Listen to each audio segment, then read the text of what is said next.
let's take a call from Ibrahim. He's calling us from Mombasa. Ibrahim, good morning. Good morning, habari yako? Mzuri sana, asante kwa kutupigia simu. Give us your contribution. Nilikuwa nataka kumuuliza Mr. Waiganjo swali moja. Yes. Ametuambia kama rais ana mamlaka ya kusema sio hakuna pesa, hakuna nini, ni bunge pamoja na seneti ndio wanatakana wakae na kikao cha pesa wajue kama hii pesa itakuwa ama itakuwa. Nauliza swali moja kwake, yeye pamoja na bwana Nyachae waishaka wakaeleza watu wakamwambia rais, wewe utakikani kuzungumza hivi hata katika press kwa sababu wewe una mamlaka hayo. Wachaweza kumwambia hivyo rais kumwadvise.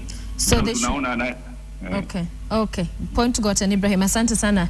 So he's saying, have you as a commission told the president, since you're saying he's not really involved in matters money and how that's, not to talk about it, but I guess as president he can talk about it. No, the president obviously can talk about it. I think that the point I'm making, which is important, is that anyone calling for a referendum on the basis that money is not being sent to the counties actually should be addressing that problem to the Senate and to the National Assembly, not to government. Because not to Jubilee government. Not to the Jubilee government, because unless you're saying the Jubilee government is equivalent, and in that case then I'd have expected that both in the National Assembly and in the Senate, Jubilee would have been pushing for less money, and CORD would have been pushing for more. Since they have the numbers. But actually what you saw is a bipartisan approach, which means they actually all accept that that is the amount of money that should go to the Senate. So and if more money is needed, the Constitution does not put a ceiling. 15% is not a ceiling. It is just a floor. You can go up to 90%. The thing is that what are the mechanisms? See the mechanisms that are there, for example, for assessing the cost of functions. Right. That is what we should be working on. And there's also something we forget. There's an assumption sometimes we have that the national government has all this money that is left. Of the 900 billion shillings that we collected last year, we paid teachers about 200 billion. So knock off 200 billion from the 700 that is left with the national government. Right. We paid debt another 300 billion. So knock off 300 billion from the now 500. There is not a lot of money available.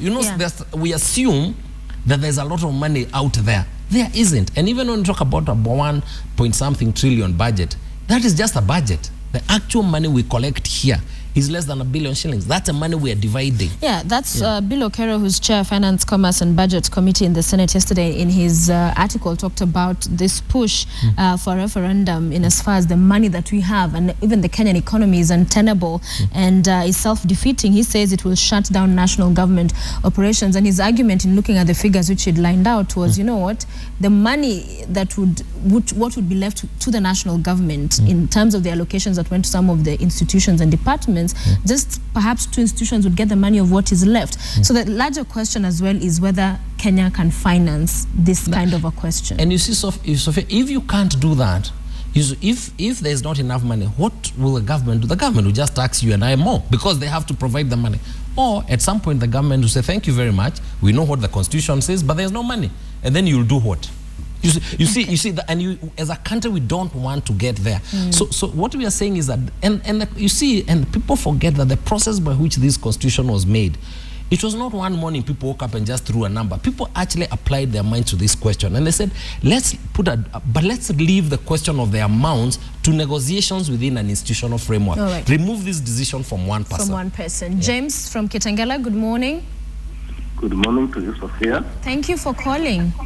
Okay, my contribution to this constitutional matters is that Kenyans have a culture of impunity. We make wrongs which we don't want to respect. Why do I say this? Is because if you see what we are doing right now, we want to go to a referendum. But ask yourself, we have given this maybe 15, you can even call it 15% over the past 1 year. Now, what have the governors, the question we should be asking ourselves, what have the governors done with this money? Remember, there was money which the old county councils and municipal councils used to get. Nobody is questioning what are they correcting now. And we expect there to be a lot of efficiency. For instance, they used to have Nairobi County correcting over 10 billion shillings. And if you look at the allocations from the national government, it was around 9 billion shillings. So to me, these ought to have been 19 billion. So what you would have expected is a total transformation within 1 year. If the old county councils used to do 1 or 2 things which were visible, why are we not seeing anything? All right. So Kenyans now want us to just give money, to dish out money. What is this money going to do? Machinally. All right, thank you. Anything. Even city level is doing better. Yes. So Kenyans, or there's a culture of impunity which rests amongst Kenyans that we operate. The only industry we have made by the only original industry in Kenya is the matatu industry, and that is how Kenyans operate. We make calls, we are not ready to obey them. We are not. All right, James, I'm going to cut you short there. Your point is made. Thank you very much for watching and for calling in. Your question and concern is what even the money they have is they're doing with it in as far as development and changing the life of Wanjiku. I think 2 comments, Sophia. One is that for those of us who live in Nairobi and its environs, we sometimes assume that the country is equivalent to Nairobi. You know, I will tell you that I have been to about 20 counties. I've been to Moyale, I've been to Tana River, I've been to Kapenguria, I've been to Taveta, the farthest, Garissa. Yes.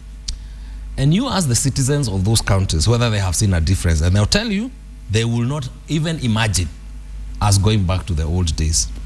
Obviously, there are some counties that have had challenges.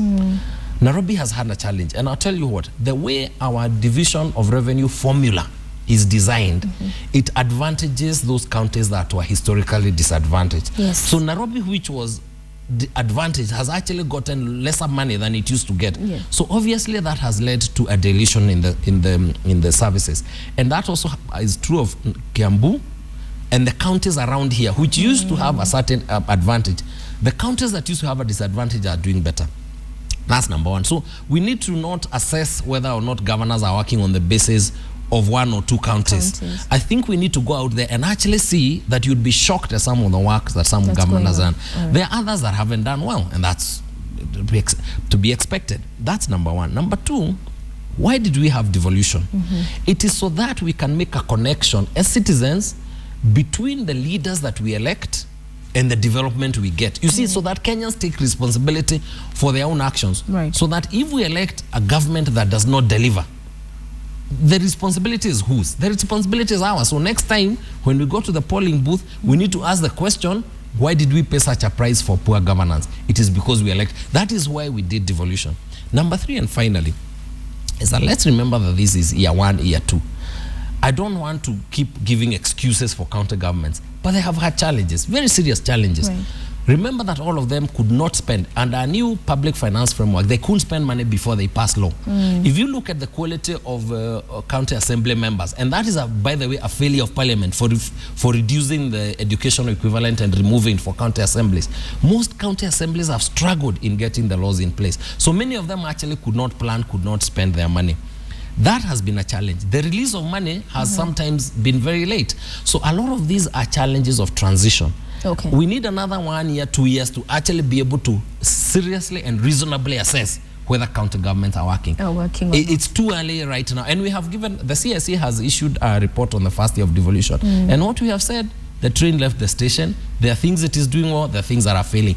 But the truth of the matter is that on the overall, devolution is doing well. Is doing well. Yeah.